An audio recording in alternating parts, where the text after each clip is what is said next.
તત્વોપદેશ: એક સત્ય સ્વીકારી લેવું, બધું બધાને નથી મળતું. બીજાને સુખી કરવાની ભાવનાવાળો કોઈ દિવસ દુઃખી થતો નથી. મોટી મોટી મહત્વાકાંક્ષા રાખવા કરતાં નાની નાની વસ્તુમાંથી આનંદ મેળવતા શીખવું જોઈએ. સમયથી પહેલાં અને ભાગ્યથી અધિક કોઈને કાંઈ જ મળતું નથી.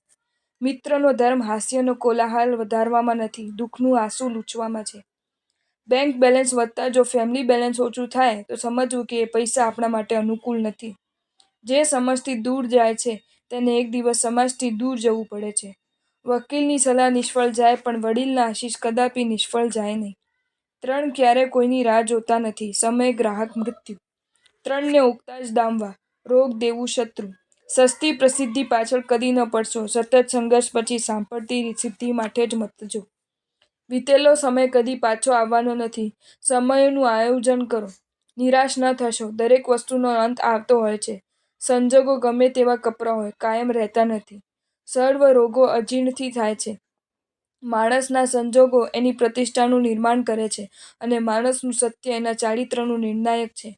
પ્રતિષ્ઠા ક્યારેક એક ક્ષણમાં મેળવી શકાય છે, જ્યારે ચારિત્ર્યનું નિર્માણ કરવામાં આખું જીવન વીતી જાય છે. મનુષ્યમાં સમજદારી અને સહનશીલતાની કમી આવે છે ત્યારે એકબીજાના દોષ જોવા અને અન્યોની નિંદા કરવાની સ્પર્ધા શરૂ થઈ જાય છે. નવી શરૂઆત માણસને થોડો ડરાવે છે, પણ સફળતા મુશ્કેલી જાય ને પછી જ નજર આવે છે. પાણી ગમે તેટલું ઉકાળો, પોતે બળીને વરાળ થઈ જશે પણ ઉભરાશે નહીં. આ વાત ખાનદાનીને પણ લાગુ પડે છે. ગમે ત્યારે ગમે તેવી પરિસ્થિતિ ઊભી થાય, રડવું કે મૂંઝાવું નહીં. કોઈ પણ વસ્તુ કે માણસની એટલી બધી અપેક્ષા ન રાખવી કે તેના વગર જીવી ના શકાય. એકાંત એટલે હું મારી સાથે છે અને એકલતા એટલે મારું કોઈ નથી. બીજાને લાત મારવા કરતાં પીઠ થાબડવામાં મહેનત ઓછી અને પરિણામ સારું મળે.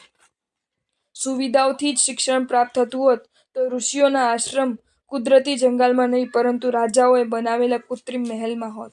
તક તો સાવ મફતમાં મળે છે, જો ચૂકી જાઓ તો જ મોંઘી પડે છે. વિવેક વગરની વ્યક્તિ એ સ્વજન કે સ્નેહી બને તો પણ નુકસાન. કેટલીક હિત શિક્ષા: વહેલા ઉઠવાની ટેવ પાડો. પરિવારના સભ્યો સાથે માન સન્માનપૂર્વક વર્તવું. મોબાઈલ અને ટીવીનો મર્યાદિત ઉપયોગ કરો. પડોશી સાથે સારો વ્યવહાર રાખવો. કરકસર જરૂર કરવી પણ લોભ ન કરવો. કુળનું ગૌરવ વધે એમ કરવું. જે વ્યક્તિ પોતાના વિશે જ વિચારે છે તે ઘણા જ દુઃખી રહે છે. જ્ઞાનની મહત્તા સમજાય તો જ્ઞાન પામવાનો પરિશ્રય થાય. જો તમને આ વિડીયો ગમ્યો હોય તો આ વિડીયોને લાઈક કરો અને મારી ચેનલ જૈન ફેક્ટ્સ એન્ડ સ્ટોરીઝને સબસ્ક્રાઈબ કરો. ધન્યવાદ.